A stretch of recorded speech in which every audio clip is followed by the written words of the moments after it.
Hi, my name is Emma. Welcome to my presentation on my research proposal to do with culture and the depression gender gap. Mental disorders are amongst the most burdensome of all classes of disease due to their high prevalence and chronicity, early age of onset, and resulting serious impairment. For women across the globe, depression is the primary cause of disorder-associated disability today, with rates of major depressive disorder, or MDD, diagnosis being double that of men. This phenomenon has been investigated at length in psychological research. One of the earliest theories put forward was the sex hormone theory. The main basis of this theory came from the observation that women would frequently report depressive mood shifts in conjunction with puberty, menopause, and use of oral contraceptives. However, thorough systematic reviews have since repeatedly failed to find a significant correlation between a diagnosis of depression and these experiences.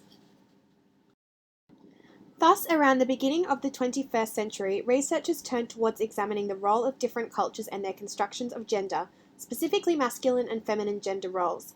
However, despite there being an abundance of national data on the prevalence of depression and other disorders, cross-national data that compares depression in Western societies to non-Western societies is extremely limited. Cross-cultural comparison and synthesis of national findings has proved problematic due to methodological variation in sampling, measurement, and statistical analysis. As a result, it remains uncertain as to the extent that reported geographical variation in recorded prevalence rates for particular mental disorders actually reflects genuine difference. Between 1990 and 2000, the World Health Organization, known as WHO, carried out large-scale surveys on the prevalence and correlates of mental disorders in 7 countries: Canada, USA, Brazil, Mexico, Germany, Netherlands, and Turkey. The study found systematic gender variance across all countries in the sample, with women showing consistently higher prevalence of mood disorders than men.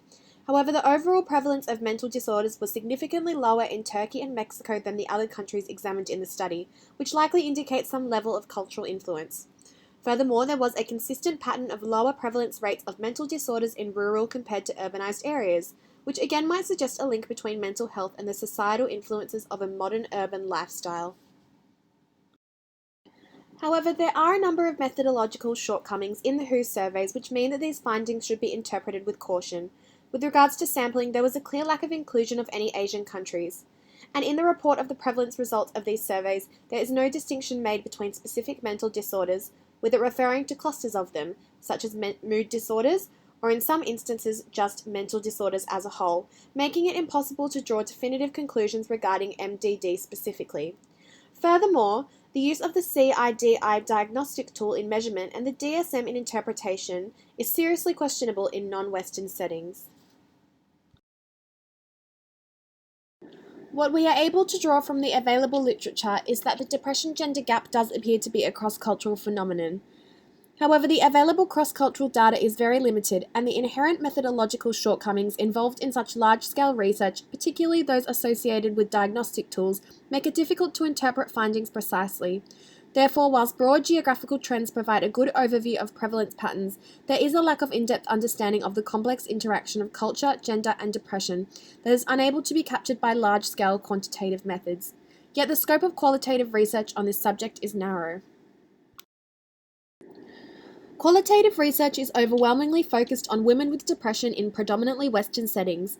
Furthermore, a notably large number of qualitative research in both Western and non-Western populations is centered on specifically postnatal depression, with researchers approaching their studies from the aforementioned sex hormone perspective.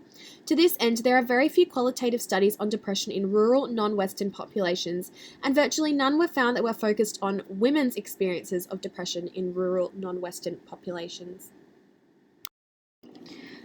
Considering the current gaps in the literature that have been identified, the following research question is put forward. What is the lived experience of depression for women residing in rural, non-Western areas? To answer this question, the following research proposal is made. A qualitative study using a semi-structured interview method. The 8 participants will be from various parts of rural Asia in order to address the lack of inclusion of Asian countries in the WHO surveys, and will have a diagnosis of depression. The materials required for this study will be a set of 5 to 7 interview questions, a research participation information statement, consent form, and a voice recorder to record the interview. The analysis that will be carried out will be interpretative phenomenological analysis, known as IPA.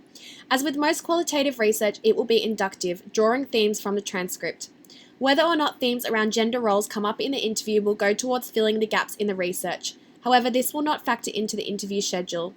Whilst the qualitative perspective recognises that it is impossible to remain objective and bias-free, as researchers we still try our best to not push our own agenda onto the participant in order to get the most authentic account of their lived experience. This is particularly important in this research, considering my embodiment as a white woman from a Western culture. Participants will first read the participation information statement prior to agreeing to participate. They will then read and sign the consent form. The interview will be conducted in a local community space that will be hired for the research. Present will be the participant, the researcher, and any person the participant elects to be present should they choose to do so. The interview will take 45 minutes to an hour and will be recorded. The interview will be transcribed and analysed at a later date after the interview. Throughout the analysis process, the analysis will be sent to the participant to be continuously checked to ensure that it accurately reflects their experience. Most clinicians have acknowledged the importance of prevention and early intervention for those suffering with major depressive disorder. Considering the discipline of psychology is often guided by a Western worldview, more qualitative research with non-Western populations would assist in developing more comprehensive intervention strategies for non-Western women presenting with MDD. This has significant clinical implications not just in non-Western countries, but also in culturally diverse Western countries, such as Australia. Quantitative methods are unlikely to capture the complexity of the gender-culture interaction associated with depression, and with the lack of qualitative research focused on this interaction, researchers would do well to investigate further in this area. References for the information cited in the presentation can be found on the following slides. Thank you very much for watching, and I hope you enjoyed this presentation.